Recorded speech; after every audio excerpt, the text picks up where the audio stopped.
लोगों से मदद चाहेंगी कि वो लोग स्टेज पर आए और उनके माध्यम से हम माइंड प्लान दिखाए हैं। 7 लोग सर स्टेज पर दौड़ के आए 1 मिनट के अंदर।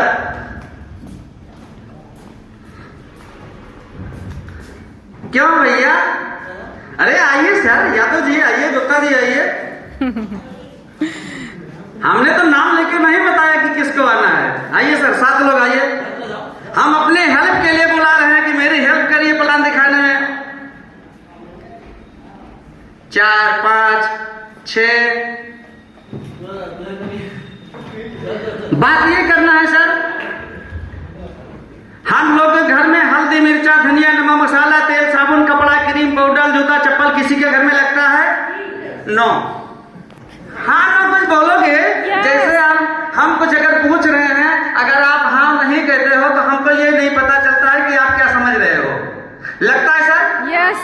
अगर हमको लगता है ये सब प्रोडक्ट, तो हम लोग जो भी सामान की खरीदारी करते हैं, सामान लेने के लिए अगर हम कहीं जाते हैं तो वहां क्या होते हैं साहब? हम ग्राहक होते हैं।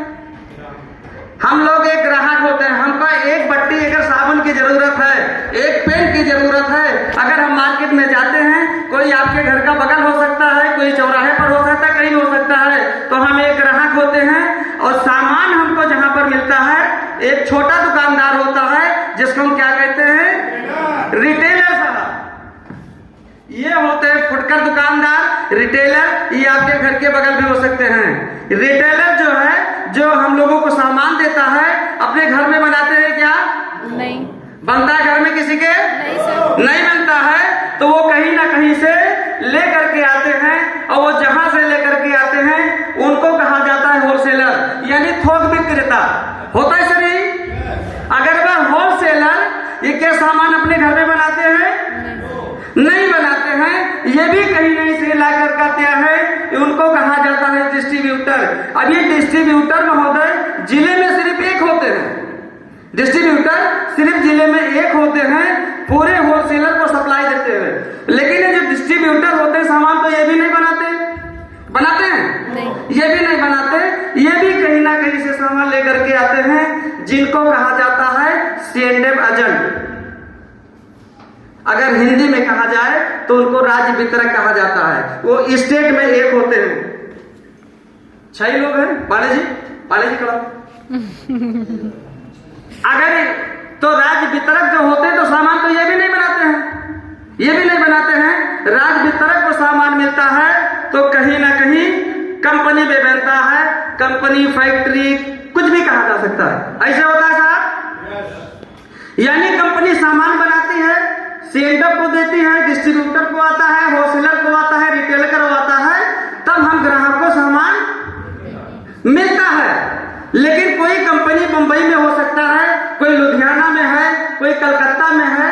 कोई भी कंपनी जब प्रोडक्ट को तैयार करती है, तो हम जो ग्राहक होते हैं अपने गांव में, अपने बाजार में, इनको कैसे पता चलता है कि कोई प्रोडक्ट कंपनी में बना है?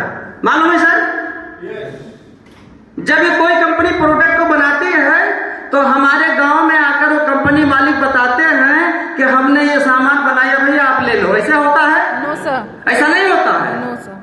कंपनी कंपनी मालिक, जैसे मान लो कोई च्यवनप्राश अगर बना, डाबर च्यवनप्राश के मालिक को कितने लोग जानते हैं?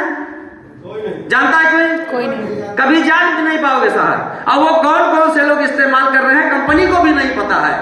होता क्या है, जब कोई कंपनी प्रोडक्ट को तैयार करती है, तो हमको आपको जानकारी के लिए ऐसे लोगों के पास कंपनी जाती है कि जिनको पूरी दुनिया जानती है।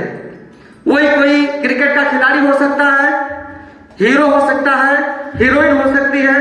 कंपनी मालिक उनसे संपर्क करते हैं और कहते हैं, भैया हमने ये प्रोडक्ट को तैयार किया है, आपको टीवी के माध्यम से, पेपर के माध्यम से, दीवालों के माध्यम से मेरे प्रोडक्ट का प्रचार करना है। हो रहा है यही? प्रचार करते हैं और हम लोग जा करके अगर हम लोग दुकानदार पे जाते हैं कि भैया हमको ये सामान दे दो। हो रहा है यही? अब ये सिस्टम के माध्यम से इसको कहा जाता है ट्रेडिशनल मार्केट, परंपरागत व्यवसाय। कंपनी प्रचार करवाती है, इन लोगों को भी पैसा देती है। अगर कंपनी से 50 रुपए का प्रोडक्ट अगर तैयार होता है, तो हम ग्राहक तक पहुंचते पहुंचते 100 रुपए से ज्यादा हो जाता है। क्यों हो जाता है कि बीच में जितने लोग हैं ये सब जनता सेवा के लिए नहीं बैठे हैं, इनको इनका हिस्सा चाहिए। बीच में त्राम से ट्रांसपोर्टिंग का खर्चा लगता है, तमाम बीच बीच में गोडाउन होता है उसका खर्चा लगता है, एडवर्टाइजमेंट होता है सर। यानी जो भी प्रोडक्ट तैयार होता है यहां तक आने में दोना दाम हो जाता है। इसको परंपरागत व्यवसाय कहते हैं। कंपनी ने कुछ देखा,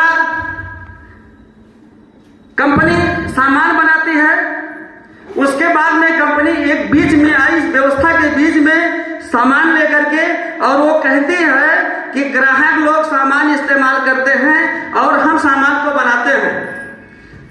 अगर कंपनी कहती कि आप सामान इस्तेमाल नहीं करोगे तो मेरा काम नहीं चलेगा, और अगर हम सामान नहीं बनाएंगे तो आपका काम नहीं चलेगा, और कहते हैं कि हमसे आप हाथ मिला लो और हमसे दिल मिला लो, तो बीच का पैसा जो जाता था हम इनको न दे करके जो बीच का पैसा बचता था ये हक आपका है। एक सिस्टम के माध्यम हम आपको पैसा दे देंगे।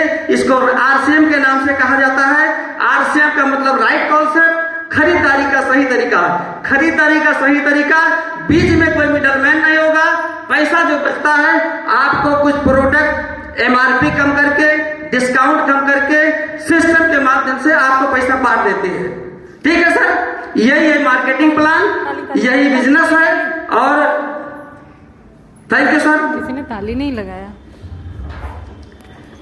अब प्लान में आपको बताया कि बीच के जो बिचौलिए होते हैं इनको निकलने के बाद में पैसा बचता है और लोगों को पैसा कंपनी बांट देती है। अब चेक ये करना है कि जो पैसा बचता है कंपनी लोगों को देती है, क्या लोगों को मिलता भी है, और बीच में कोई बिल लेवल होता है, कैसे कैसे होता है कि लोगों को मिल रहा है।